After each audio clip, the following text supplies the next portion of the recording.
Indonesia kembali kehilangan sosok besar dalam dunia seni dan budaya.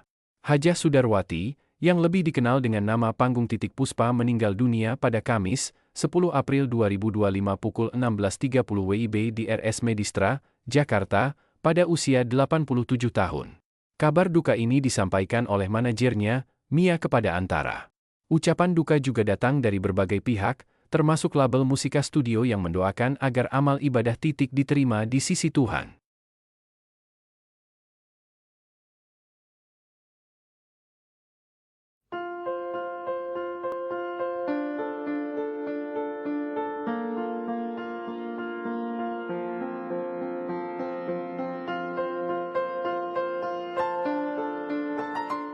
Penyanyi legendaris Titiek Puspa meninggal dunia pada Kamis 11 April 2025 malam.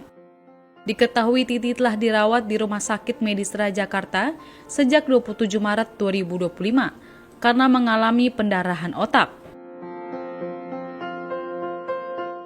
Namun jauh sebelum memakai nama Titiek Puspa, pelantun lagu Kupu-Kupu Malam ini ternyata sempat beberapa kali berganti nama dalam kehidupannya, lantaran bolak-balik masuk rumah sakit. Lantas, bagaimana asal-usul nama Titiek Puspa? Titi rupanya dilahirkan dengan nama Sudarwati di Kalimantan Selatan pada 1 November 1937. Titi merupakan anak dari pasangan Tugeno Puspowijoyo dan Siti Mariam. Namun Titi sempat mengalami masa kecil yang sulit, sebab harus beberapa kali dirawat di rumah sakit.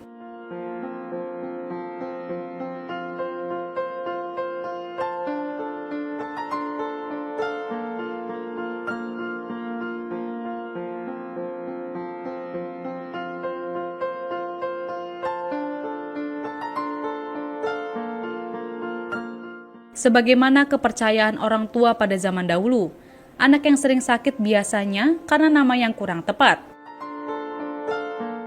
Kondisi ini membuat kedua orang tuanya memutuskan untuk mengganti nama Titi, sampai akhirnya dia memiliki nama Sumarti.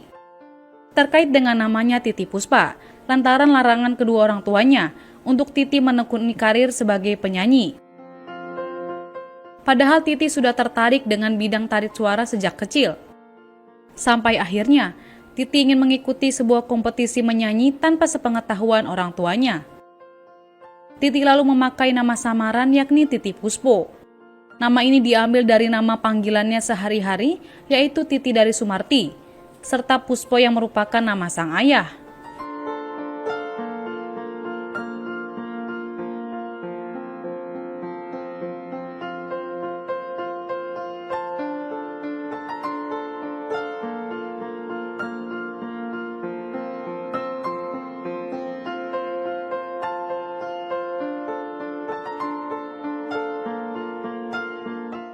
Namun pada akhirnya Titi mengubah nama Puspo tersebut menjadi Puspa. Saat ingin mengikuti kompetisi bernyanyi tersebut terjadi perdebatan, tetapi Titi tetap nekat mencoba keberuntungannya di dunia tarik suara.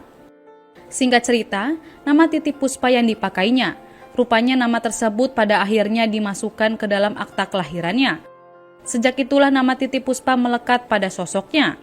Nama ini juga dipakai sebagai nama orkes pengiringnya Puspasari yang dipimpin sendiri olehnya dan mengiringinya menyanyi di awal karir. Dengan nama tersebut, perjalanan karir Titi harus berkiprah selama beberapa dekade.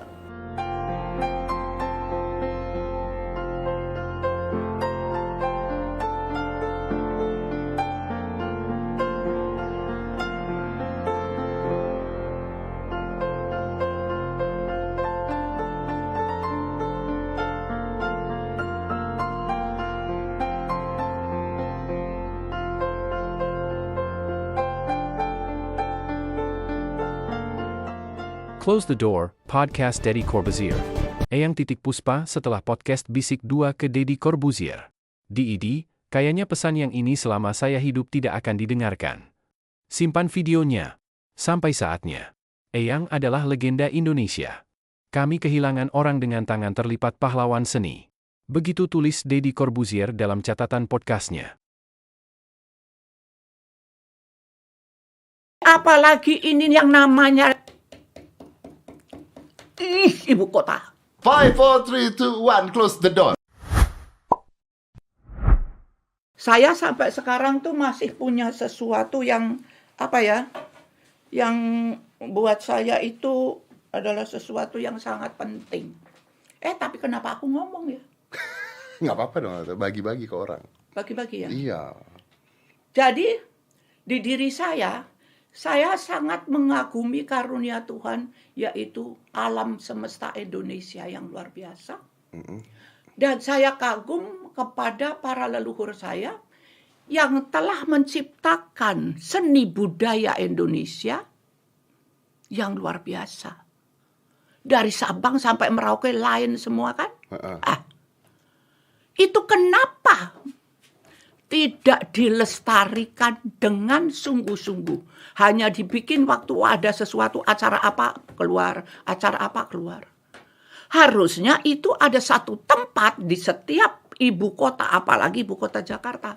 Itu harus ada teater yang menampilkan seni budaya Indonesia. Itu mau bentuk wayang orang, ya, misalnya bikin wayang yang apa itu namanya? Ya wayang orang, ya, wayang orang yang ceritanya besar tuh apa sih namanya itu ya? Pokoknya ada deh yang. Nah, terus juga cerita-cerita yang zaman-zaman dulu, cerita-cerita apa legenda-legenda. Cerita-cerita itu kan bagus-bagus. Nah, itu bikinlah suatu seperti katakan bahwa itu kayak drama musikal. Dikinikan walaupun benang merah aslinya ya tidak hilang, tapi penampilan apa-apanya agak dikinikan supaya yang betul-betul asli ada, tapi yang itu ada sentuhan-sentuhan kini. Maksudnya Tante bahwa Indonesia udah mulai melupakan budayanya sendiri? Sepertinya bukan melupakan tapi lali. Indonesia apalagi ini yang namanya ibu kota. Jadi orang cuma kenal Bali, Indonesia itu. Iya, betul. Jakarta kan ibu Indonesia, ibu negeri Indonesia. Itu harus ada teater. Teater mengenai seni budaya. Bu lihat di mana-mana itu teater jentrean. Tapi nggak ada yang ini. Bukan di luar negeri itu banyak. Itu banyak, kan ya. Pelancong datangnya ke situ. Di Indonesia tidak ada yang saya sendiri misalnya sendiri. ke London bisa sampai 3-4 tempat saya datengin. Nonton. Nah di sini satu pun nggak ada. Sedangkan seni budaya katanya adalah soko guru bangsa. Betul. Seorang bangsa. Dan itu bisa bangsa. jadi pemersatu bangsa kita. Bukan itu aja. Kita membanggakan kepada para turis bahwa di Indonesia tuh bukan cuman itu. Ada yang begini dari Sabang sampai Merauke, jadikan satu cerita. Ya. Tante, kenapa Tante sangat emosional ketika membicarakan tentang budaya Indonesia ini? Karena saya sangat mengagumi para leluhur saya. Dan saya sangat mengagumi apa yang ada, yang saya lihat seni budaya di Indonesia ini. Sedangkan saya sendiri tidak bisa. Menikmati itu dan tidak bisa berbuat untuk itu. Oke. Aku cuman bisa nyanyi, lagu aja cuman yang begitu, bukan yang seindah mutiara. Nah, itu yang saya kepengin. Ayo, kalian yang para muda. Saya bukan kepengin jadi apa-apa saja jadi pimpinan. No. Saya on the line. Sudah tinggal dipanggil Titi Puspa. Yes, Gusti. Yes, Tuhan. I'm coming. Ini sekarang Anda ini semua yang muda-muda. Belajar sama orang tua yang mereka memang tahu ABC-nya, A sampai Z-nya seni budaya itu sendiri dari setiap daerah. Jadi Anda belajar di Sumatera, Anda belajar di Kalimantan, Anda belajar di Sulawesi, Anda belajar di Jawa, Anda belajar di Manokwari, di mana. Pasti di situ ada ahlinya. Belajar di situ bagaimana sebetulnya ini. Nah, diramu oleh kalian semua yang muda-muda. Sekolah Ada di Solo itu yang sekolah seni. Nah, itu guru-guru yang sudah sekolah situ suruh mengambil itu semua. Nah, dia nanti yang menjadi guru-guru dari anak-anak yang akan dididik menjadi pemain di situ, dan dia adalah pemain hanya untuk di situ. Oh. Jadi iya, bukan iya. saya Jadi, mau iya, manggil siapa jenenge? Deddy Corbuzier mau jadi ini Jadi pahlawan dia gitu. tetap di sana. Di sana, Ya. jadi nggak ngambil si A, Jadi si nggak B, si C. kemana-mana. Iya, jadi tetap dia Oke. bisa Konsentrasi ke continue. sana, melestarikan hal Continue tersebut. main di situ. Artinya pemerintah juga harus membayar besar juga untuk orang-orang itu, Tante. Pokoknya ini antara pemerintah sama orang-orang yang telah mencari uang di Indonesia, yang merasa dia telah mengambil kekayaan di Indonesia. Buatlah itu. Ulurkan sekian persen untuk itu, supaya kamu naik ke sorga. Tahu nggak? Kalau kalian sudah mengambil barang apa yang semua ada di Indonesia, kamu makan dan kamu tidak bagikan. Nah, silakan, ada sebelahnya surga, tanah apa namanya nggak tahu. Ayo.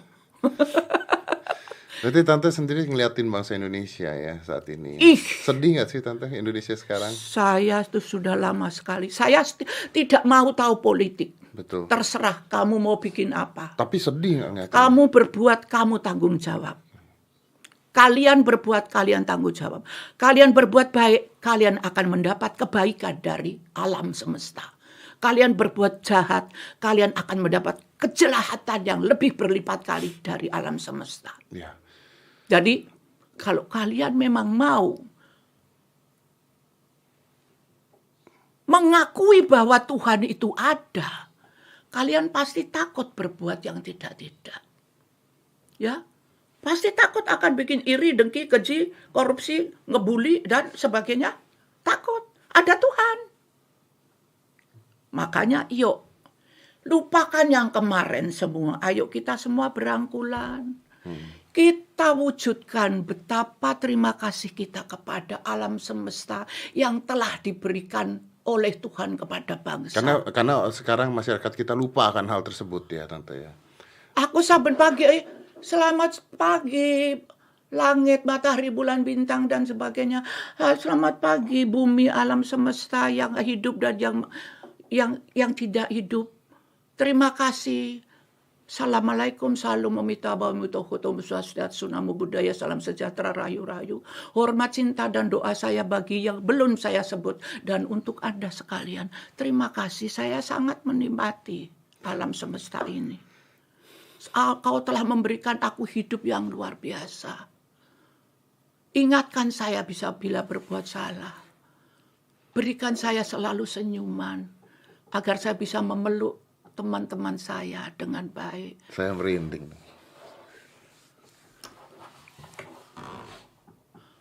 Karena apa? Karena saya lahir in between Belanda pergi, Jepang datang. Nah, in the middle ini ya, di antara itu Indonesia, the big zero. Betul.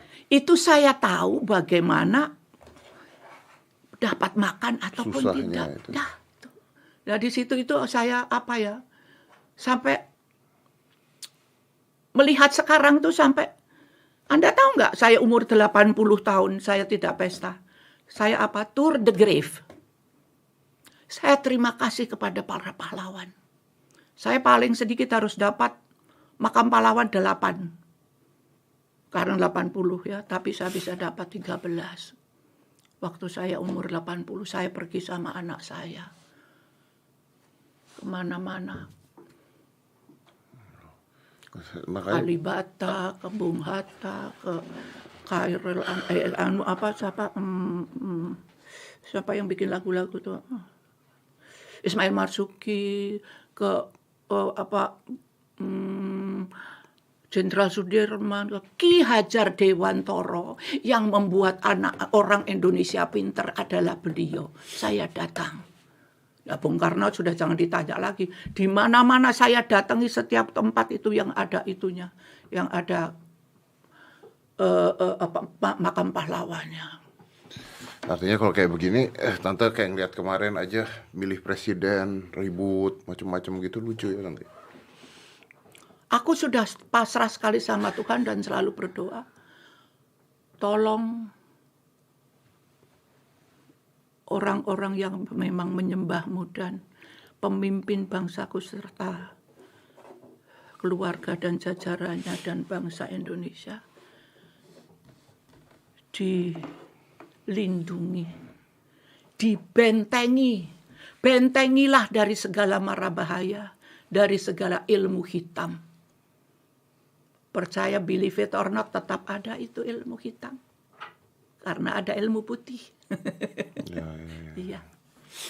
Jadi opposite itu selalu ada.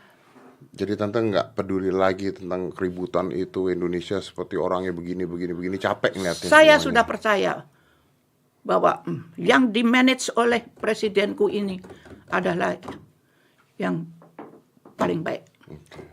Dan saya berdoa selalu, terus tebarkan, berikan semua imajinasi apa saja yang dia punya, supaya dia bisa mengerjakan semua dengan baik untuk seluruh bangsa.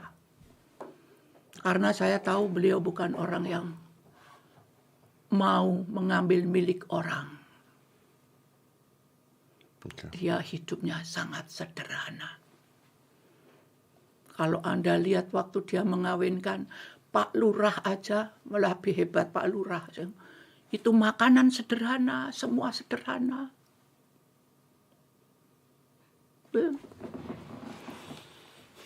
Jadi ya itu, satu. Mesti harus ada untuk buat apa itu yang namanya teater. Itu supaya dilihat oleh anak-anak kita yang sekarang ini masih kecil-kecil. Because they are our next generation.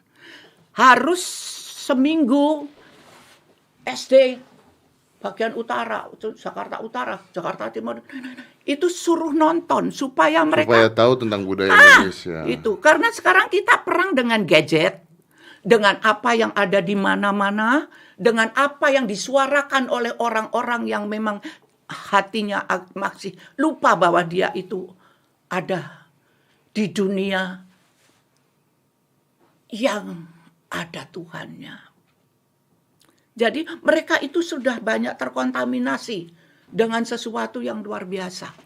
Nah, itu harus kita peluk mereka dengan lagu yang merdu, dengan kata-kata yang menyentuh hati mereka, mendengarkan cinta, ya, membelaikan cinta, memberikan sentuhan tawa, memberikan tanda bahwa kita berpeluk itu sangat indah, sangat mesra, sangat nikmat. Dengan gitu Indonesia bisa bersatu gitu Tante. Tuh. Aduh. Teater. Seni, karena aku orang Karena seni. seni, jadi Karena larinya pasti ke seni saya memang. Tapi Tapi memang bikin apa-apa bener udah. sih, bener. Emang Tapi saya juga itu, menyayangkan itu kenapa harus tidak ada. Nah, untuk seni budaya, itu mau musik, mau apa itu terserah, mau bikin yang lain-lain. Tapi seni budaya yang itu, yang kita punya itu dari Sabang sampai Merauke yang luar biasa itu harus tetap ditebarkan, tetap dieksiskan, tetap dijunjung tinggi. Nah, supaya anak-anak yang kecil-kecil itu melihat, nggak taunya kita juga punya hero. Jadi hero-nya bukan yang hero dari sono aja. Iya. Di sini juga harus ada hero. Bikinlah satu cerita yang bagaimana. Supaya anak-anak itu juga membanggakan negerinya sendiri. Seni budayanya sendiri. Nah, itu tuh yang selalu mengganggu saya. Padahal saya orang tidak punya apa-apa. Kalau saya kaya, aku udah bikin. Bikin sendiri Tante. Iya, cuman aku tuh pas-pasan. Biasa buat makan pagi, siang, sore udah selesai. Ya, tapi kalau saya kebanyakan ngomong ya maaf, mohon dimaafkan. Tapi yang jelas, saya menanti hal itu. Menanti adanya teater untuk seni budaya. Apalagi kalau itu ditujukan untuk anak-anak. Supaya mereka punya rasa nasionalisme, cinta negeri ini. Dengan dia bisa membuka mata. Oh, ada itu. terus masuk ke hati, terus ke kepala, terus dia berbuat untuk negerinya kelak lebih bagus. Terima kasih banyak Tante. Ya. Ini yang harusnya didengarkan sama orang-orang, bahwa memang saya dari dulu juga berpikir kenapa Indonesia nggak punya teater yang bicarakan tentang budaya Indonesia sendiri. itu yang menyedihkan. Sekarang yang ada itu teater-teater ini nyewa. Mau bikin itu harus ngabisin uang. Seperti saya pernah bikin semut hitam, semut merah. Sampai aku aku sampai ya udah deh, jangan ngomong deh, udah deh. 5, 4, 3, 2, 1, close the door.